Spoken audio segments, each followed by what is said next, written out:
Hey, what is up everybody? Welcome back to another video. Today I'm going to be teaching you how to do a pretty cool mod to your truck. It'll save some space in your engine bay. When you're working on it, it looks a lot better and it's pretty affordable. Let's hop into the truck now and I'll show you what we got going on. All right. Gonna open up the hood now and get right into it. So what we're going to be installing today is gas struts to hold up the hood instead of that little hood prop. So what you're going to need is, there's a kit, ROHDE FAB makes it. I'll link it in the description right now. But basically, he sells these brackets and the struts. I ordered my struts from somewhere else because he only carries black struts, which I'm like, they're great, but I really wanted the stainless aluminum chrome look. So what we're going to do is we're going to take these brackets, mount them on the truck. He gives you a template so you know where to mount this on your fender. And we have our ball studs. If you order just the bracket kit and you don't order the gas struts, you don't get the threaded balls with them either. You have to order these separate, and the reason being is when you order your own struts, he's not sure if, you know, the ball stud he provides would fit. But for mine, and in the other case, they are 10mm ball studs, and on my specific shocks, to put them in place, you have to pull off the back, and these will clip right into place. Lastly, another thing I have going on is I'm going to be using these to kind of just make it look even better. They're just dress up bolts and washers that you can get from Carbon Kings, highly recommend.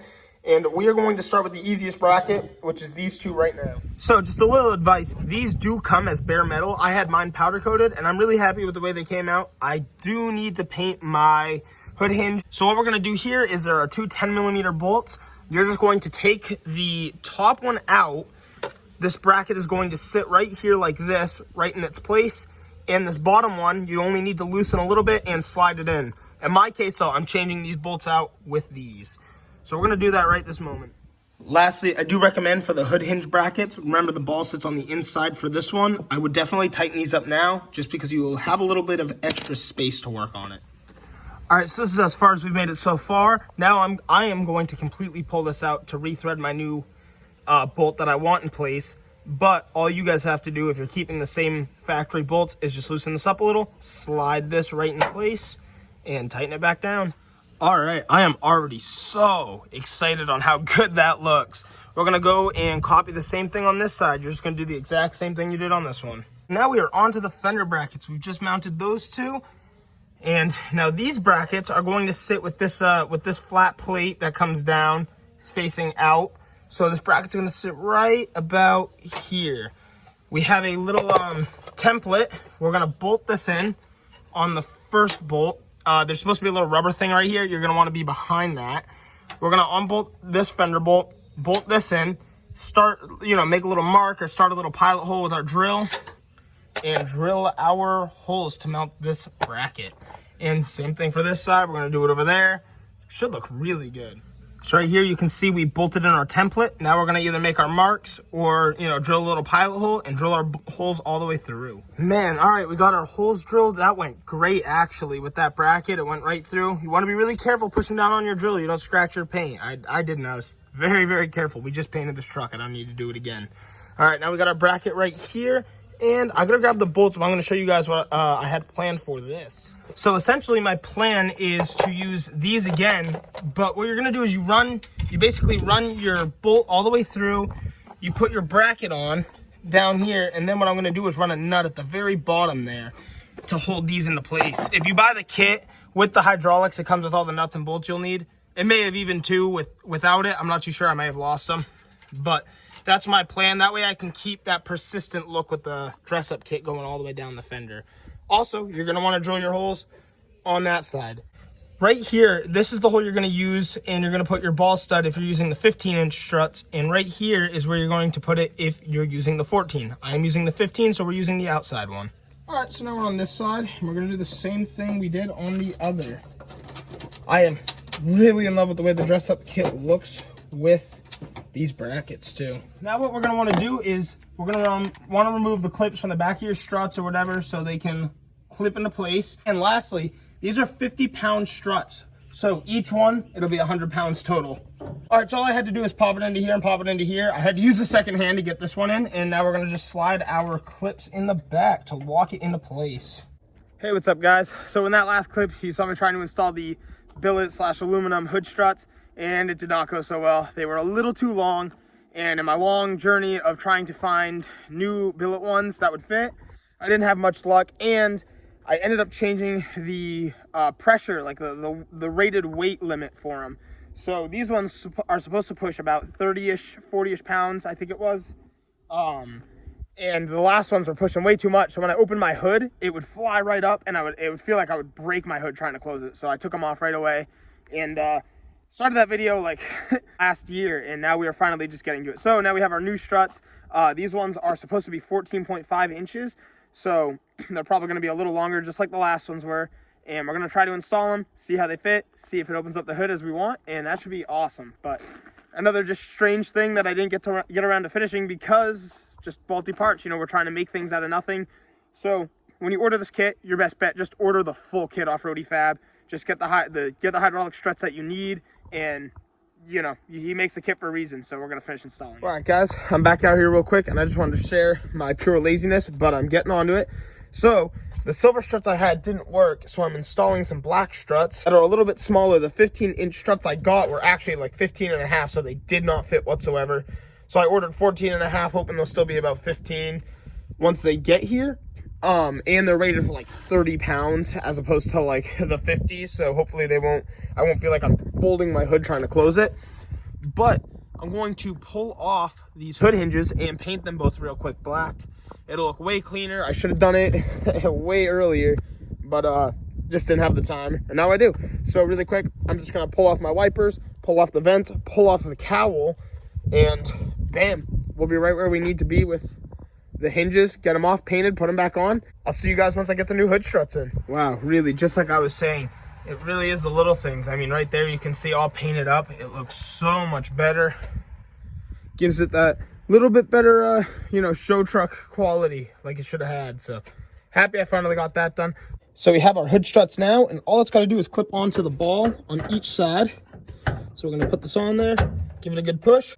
That is in place. So now I'm going to install our second one, make sure it holds. We should be good to go. Bam, just like that, it's in. It's literally as easy as clipping it in. These ones are nice, but when you want to remove them, you just got to take a little flathead, put it in here. They even give you a divot, and remove that clip. It goes around the ball. But wow, I am so excited right now. No more useless hood prop. I couldn't close my hood with it there. I don't know, just aftermarket parts. Or maybe mine was all bent up. I don't know why it didn't want to close, but that's fire. It's a little sits a pretty high degree. I think for car shows and things, it'd be cool if it sat a little bit less of a steep angle, but I can live with that. I mean, that's just something to keep in mind depending on how you want your vehicle to look, how you want it to act, all those sorts of things. But I mean, as far as working on the truck, that is way more space. And it gives me way more space to work. I don't have to worry about a hood prop being right here anymore. So that is in itself an amazing thing right there.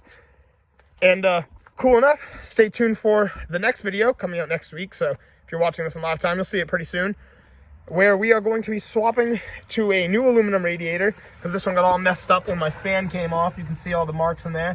My fan jumped off the truck twice, and so this needs to be replaced, and we are swapping to electric fans. So stay tuned for that. But I'm going to make sure this closes and open it up, see how it fits. I'm hyped right now, though. Oh, man, I can't even be any more real about this. I'm so in love with this right now. It is the smoothest feeling ever. It's just like that. I want to open it back up, and they're not too strong, so I don't feel like I'm forcing my hood at all. You want to help it open up all the way? Good to go. That is nasty. So what I noticed is when I only installed one, obviously the hood has too much weight, so it's just instantly trying to close. With both of them, though, literally perfect. It holds it just enough. Maybe I'd go for probably 40-ish pounds at minimum, but I wouldn't go higher than 60 either. That's a lot. So if you can get like a 40-ish pound, maybe 45 is your weighted rate for these, that would be probably your best bet, just so it's a little bit more pressure to help keep it open so it doesn't fall on you. But this shouldn't fall at all. Yeah, look at that. That is perfect. Now we'll really close it up. Yo, that is so sick. I'm so happy right now. All right, guys, we just finished the install, and now what we're going to do is run into a couple clips that I took at a local Cars and Coffee where we got to walk around a Nissan Pulsar NX, and I'll see you there. So this is a pretty cool ride to see down at Cars and Coffee this morning. It's an FC RX-7. I'm loving a lot of things that this guy's done to his car. He's got the little wing, some taillight covers. I love the color on it, the silver. A lot of Momo accents too, which are pretty sweet. Some red buckets, but the coolest part about this RX-7 is it is powered by a 3.8 GNX engine, turboed and all. So that's it's not something you see too often. So this is super cool to see here today. It's a Nissan Pulsar. It's the NX, and it has the pop-up headlights. This car is pretty cool. I was talking to the owner. At one point, it had like 13-inch wheels, which is just tiny for back in the day. So he's got some BMW wheels on there, and they look like they're meant to be. T-tops, featuring the four-cylinder in this is tiny. And little 5-speed manual transmission. This thing is just cool. On these cars, this back hatch can come off and you can clip on the other attachment to make it just a little car instead of the hatch. And infamously known is these little taillight covers. This is actually what the taillight covers on my purple truck are inspired by, just that exact design. But what a cool ride to see here today. One cool thing to note too, because I'm always talking about this on the channel, is this is the single overhead cam KA24E in the 240SX. Literally my truck engine, except like I said, this one's got better heads, better cam, better intake, and a few other things. But this is the intake I want to upgrade to at some point. Another pretty interesting ride sitting over here. It's a Datsun 280Z with a small block Chevy in it. This thing sounds rowdy. Ooh, very clean. All right, we're doing a blind walk around on the Oscar Mayer Wienermobile. We have to. It'd be crazy to come here and not talk about this car. Wow. Wisconsin plate? Man! Look at this thing. Well, it's a dual lease too. That's awesome. All right, guys, thank you so much for checking out today's video. Again, thanks for watching the hood strut install. I'm so excited that we got to do that. It really changes up the characteristics of the truck and makes it a little bit more unique than everybody else's hardbody. But don't forget to get the whole kit from ROHDE FAB unless you really know what you're doing or want to spend the buco bucks to get the billet hood struts. In time, we'll try to find some billet ones, though. It'll be pretty sick. But really, I'm hype about this, and thanks so much for checking it out. Don't forget to like and subscribe. I'll leave the link in the description down below. Thanks for watching.